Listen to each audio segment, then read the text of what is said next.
there. Can you believe what a crazy world we're living in right now?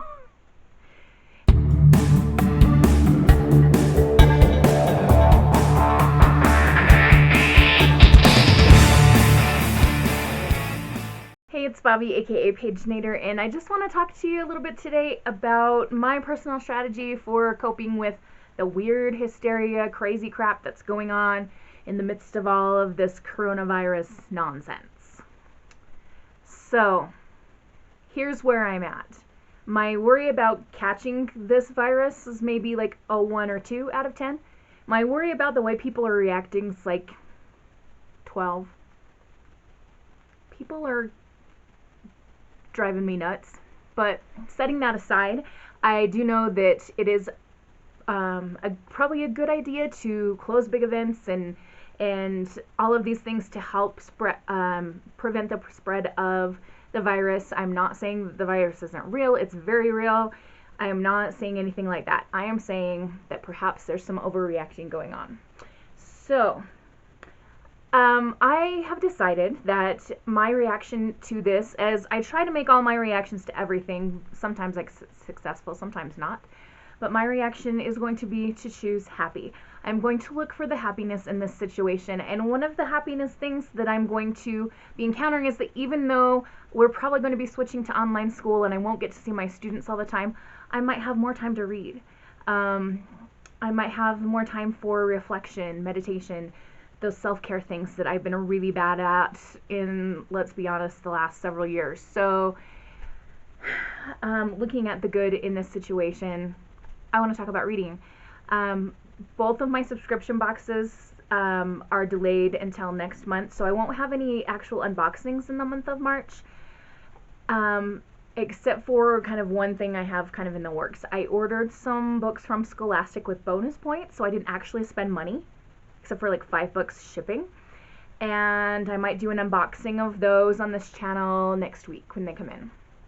But anyway, because I don't have unboxing videos coming for a while, I wanted to just kind of update you on what I've been reading lately in terms of YA and some other book news.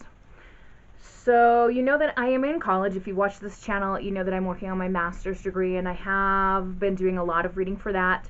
But I want to focus on the joyful reading, the fun reading. So I want to talk to you about Twisted Fates.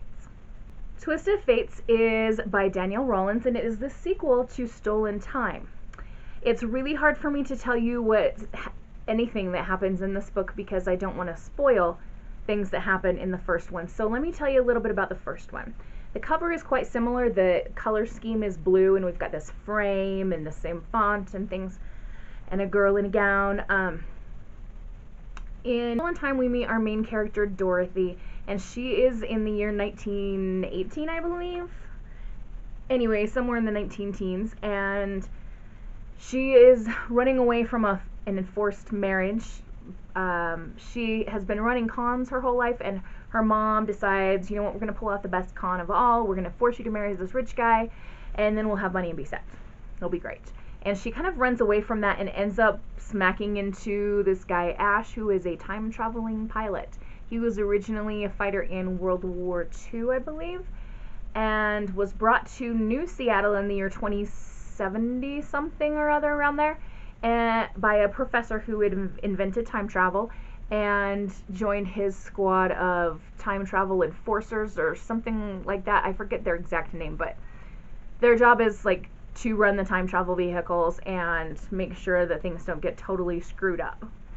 So Ash is this pilot that Dorothy runs into, and she ends up hopping on his time machine and coming to New Seattle in about 2077. Ash tells her, you don't want to go where I'm going. Chaos is reigning, the streets are flooded, there's someone who eats humans that is kind of ruling the underground of the city. It's a bad place. But she goes anyway, and she discovers that Ash is right. New Seattle is very flooded, and so they have a system of walkways. So let's say I wanted to go from my local pub to my apartment building. I might have to go to the top floor, climb out a window, get onto this sidewalk walkway that's above the water, and go to where my apartment is or whatever. So there's lots of strange things going on, and Ash has been having what's called pre-memories of his own death. He knows that he's going to be killed by a girl with white hair who he's in love with, and they're going to be on a boat. And he's really trying to avoid that situation, but he knows that pre-memories usually only occur within a year of the actual event, so he figures he's got a year before he's going to be killed. In the first book, Dorothy is learning to survive in this new Seattle, and kind of joins in with Ash and his friends on their quests, and at one point they're going to go to try to find the professor because he has disappeared somewhere in time. He's always been trying to save his wife from the tsunami that wrecked Seattle in the first place, and he's kind of disappeared, so they're off on a mission to try to save him. In the second book, it picks up where the first book left off, and I can't really tell you much else about that other than that it's fantastic, and obviously you can see a girl with white hair here, so that character is going to come into play. Will Ash be murdered? Will he be able to prevent this pre-remembered death of his? What will happen to Dorothy? Did they find the professor? There's so much that happens in here, and you have to be on your toes because they flip-flop through time. The chapter headings will tell you what time and place you're in, but you need to pay attention. That being said, it is not hard. I got sucked in immediately from page 1 of the first book, and same with this one. Immediately drawn into the story, and I'm very excited to see where this goes because there must be a third one or I will revolt. Alright. My book that I am currently reading is one that I bought purely based on the author. She is an auto-buy-author for me, like necessary for me to breathe, to have her stuff.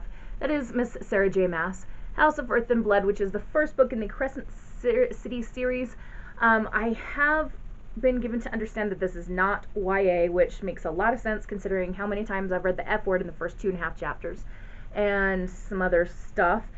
So don't go into it thinking it's going to be cute fluffy. It's not.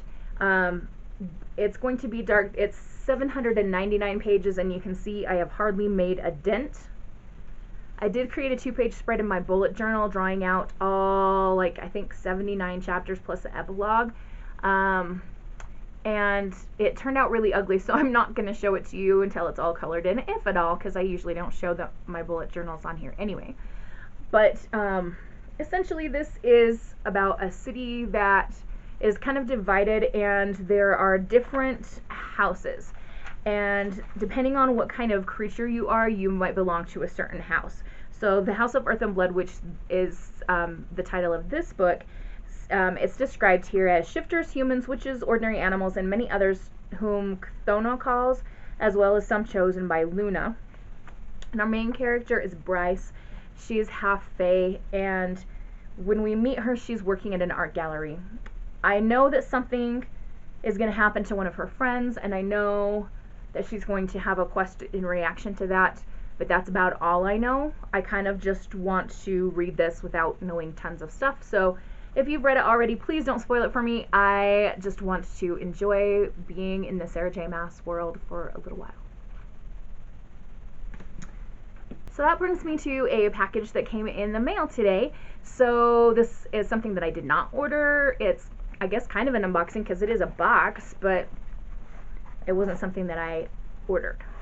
So what we have in here is a book and a pen and a letter.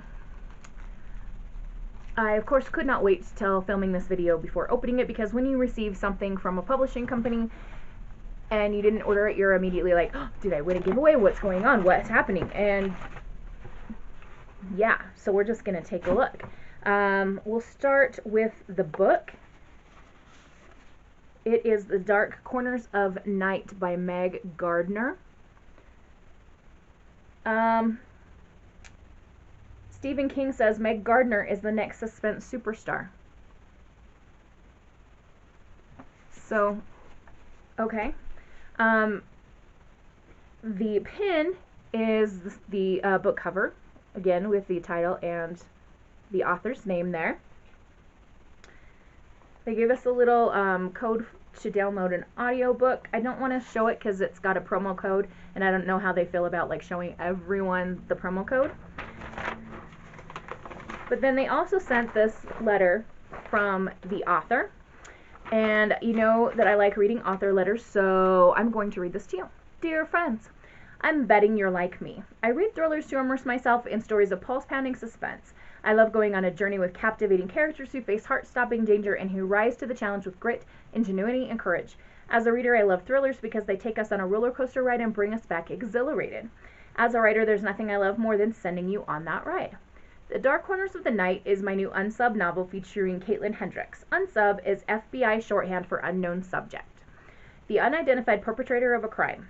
Caitlin is a young profiler in the FBI's elite behavioral analysis unit. She's smart, gutsy, and intuitive, a cop's daughter who regards it as her duty to protect others. The work is tough, but the killers at the BAU pursues won't stop on their own. Somebody has to stop them. Caitlin is that person. The unsub novels all grow from seeds of reality, infamous cases that burrowed under my skin. The Dark Corners of the Night sprang from the crimes of the Night Stalker, who held Southern California in such fear that none of us wanted to turn out the lights, because he owned the darkness. That kindled this story, where an unsub has Los Angeles at his mercy. The Midnight Man slips inside homes like a shadow, kills the adults, and leaves children alive as witnesses. His attacks are escalating. The case tests Caitlin to the limit, especially when she begins to suspect that the Midnight Man's life hides a secret that echoes her own past. I'm delighted to work with the Bookish Box to bring the Dark Corners of Night your way. So here we get to why I'm getting this box, because apparently they're working with the Bookish Box, which I am a subscriber to, so there we go. I hope you'll dive into the novel and be swept up in the story, and I'd love to connect with you on social media. You can find me on Facebook at Meg Gardner Books, and on Twitter and Instagram at Meg Gardner1. I talk about books, writing, wacky crime headlines, and more. Give me a shout. I hope you love The Dark Corners of the Night. Enjoy the roller coaster ride. Happy reading. My very best, Meg Gardner.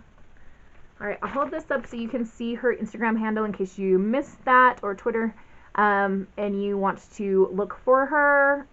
Here is her Facebook page. And there you go. I'm still not sure how exactly I feel about this package. I mean, granted, it's always good to get a book in the mail that you can pay for, and that's awesome. But also, like, I don't read lots of thrillers, so I don't know how soon I'm going to get to this book. Maybe I'll be in a mood one day while I'm trying to write online learning lesson plans, because I think that's probably what my school's going to do. Anyway, yeah, weird package aside, I'm having some good reading times. I'm still technically on spring break for the rest of this week, so we will keep at it. I will keep reading fun things, hopefully, and yeah, I will try to do at least one video next week. If I can think of more brilliant ideas, maybe I'll do more, because, like I said, I want to focus on happy things that can be found here. And remember what Dumbledore always says: happiness can be found even in the darkest of times if one only remembers to turn on the light. My light is going to be my self-care and my reading, and I hope that you are able to find your light in the strange, weird situation we're finding ourselves in the world today. Have a wonderful and bookish day. Happy reading. Adios.